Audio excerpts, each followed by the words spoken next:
Hernandez giving Danny Olivas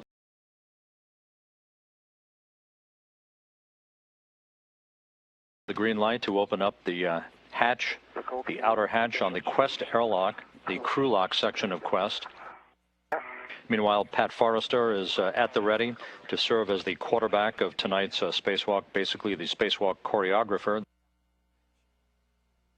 Okay, Danny and Nicole, at this time my show is complete with the crew lock post press, and at this time I'm going to hand you over to Pat, and you have to go for your EVA. Have a good one. Thanks, Jose. We'll see you in a bit. Thank you, Jose. Jose Hernandez handing over spacewalk choreography chores to Pat Forrester for the remainder of the spacewalk until the crew is back inside the Quest airlock at the completion of this first EVA. You have step 13 done.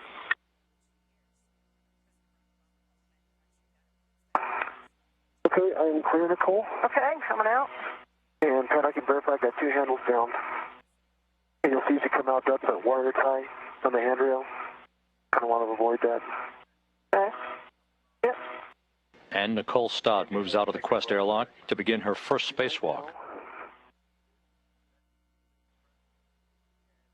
As you follow along on these helmet camera views that we'll be seeing throughout the course of the night, helmet camera number 18, that is Danny Olivas' helmet camera. Nicole Stott's helmet camera is serial number 16. Okay, Danny, the first thing for you is to translate to the P1 ATA via the S0 route, and I've got some fare leads when you're ready for them. A good view of Danny Olivas at the spent ammonia tank assembly. This spent tank weighs almost 1,300 pounds. It will be removed and grappled by the Canadarm2 and held in place for the next day and a half until the new ammonia tank assembly is installed in its place during the second spacewalk Thursday by Olivas and Christer Fuglesang. Stott moving over to join Danny Olivas at the work site for the release of the ammonia tank assembly. Kevin Ford now moving the Canadarm2 into position to grapple the grapple fixture on the ammonia tank assembly. Danny Olivas and Nicole Stott made short work of its release as they demated a quartet of ammonia and pressurization lines, cooling and pressurization lines, as well as 4 bolts holding the tank in place on the port 1 truss. And Pat, just reporting off my message. CO2 sensor bad. Okay, I understand you have a CO2 sensor message. Yeah. With a reading of 48.0. 48.0, stay by. And just a copy. Hey, Nicole, are you having any type of CO2 symptoms now? Nope, nothing.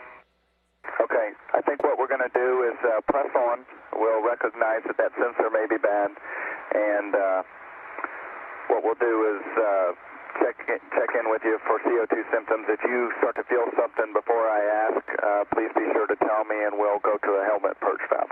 Okay, will do. Okay. Now, the second thing I had for you is I wanted you to use your wrist mirror and look up and see if you still have a green light for your WVS. I do not. Okay, if you can reach up there and press that button. Nicole Stott has reconfigured the end of the station robotic arm, and Kevin Ford soon will maneuver the arm, operating from the robotics workstation in the Destiny laboratory over to the Columbus module for the next task of this first spacewalk, that being the removal of the European Technology Experiment Facility, or EuTEF, from the end cone of the Columbus module. The EuTEF experiment, along with another experiment called Solar, those two payloads were installed on the end of the Columbus module by Rex Walheim and Stan Love on February 15th, 2008, during a 7-hour, 25-minute spacewalk, the third spacewalk of the STS-128 mission that also delivered the Columbus module to the International Space Station. Solar will remain at the Columbus module, EuTEF being returned home for analysis by the European investigators. Great work, you guys, at this work site. The Canadarm2 multitasking, grappled on to the Ammonia Tank Assembly and being used to haul Nicole Stott and the European Technology Experiment Facility over to Discovery's cargo bay, where it will be berthed on a cargo platform for the trip back home. You can see at the bottom of your screen, still attached to the end of the Columbus module, is the MESSI experiment packages, the materials for ISS experiment packages. Those two experiment attaché cases will be folded up and removed from brackets at the end of Columbus and brought back into the payload bay to be stowed on the port sidewall carriers of Discovery's cargo bay.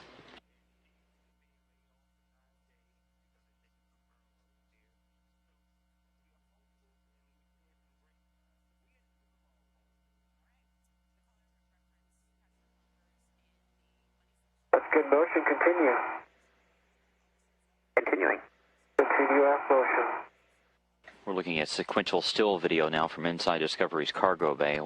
You can see Danny Olivas there on the left, Nicole Stott there on the right. They are continuing to try to get this EuTEF experiment installed at the back end of the payload bay.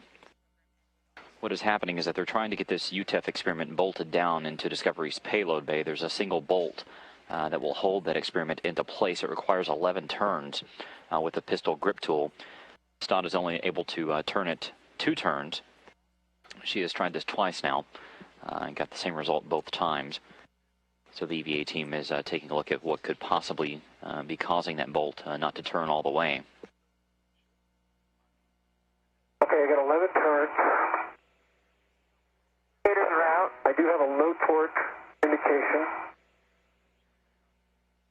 I was kind of off axis. I can go hit it again if we get the proper torque. Stand by. And do we have the out tab? We do have the out tab.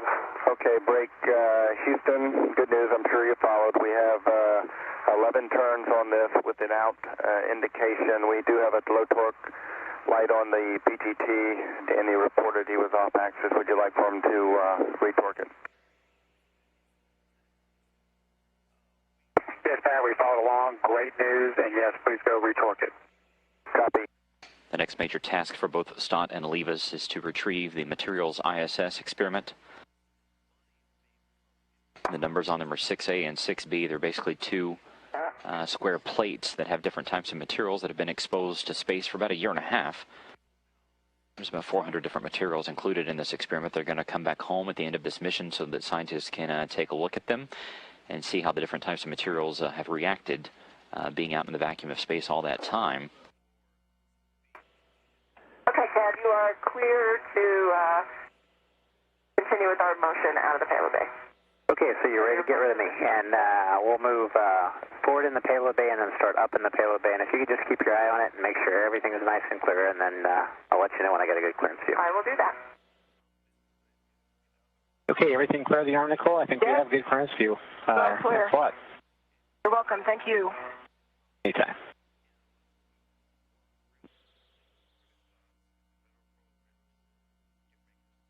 STS-128 mission specialist Danny Olivas making good progress on this MESSI experiment, getting ready to remove it. He has so far removed what's called pip pins, which are little small quick disconnect pins that we're holding these two. You see them on the right and the left, almost suitcase-like experiments open, and he has put those pins back in to secure them closed for the ride home. He is now in the process of removing the different connectors and cables.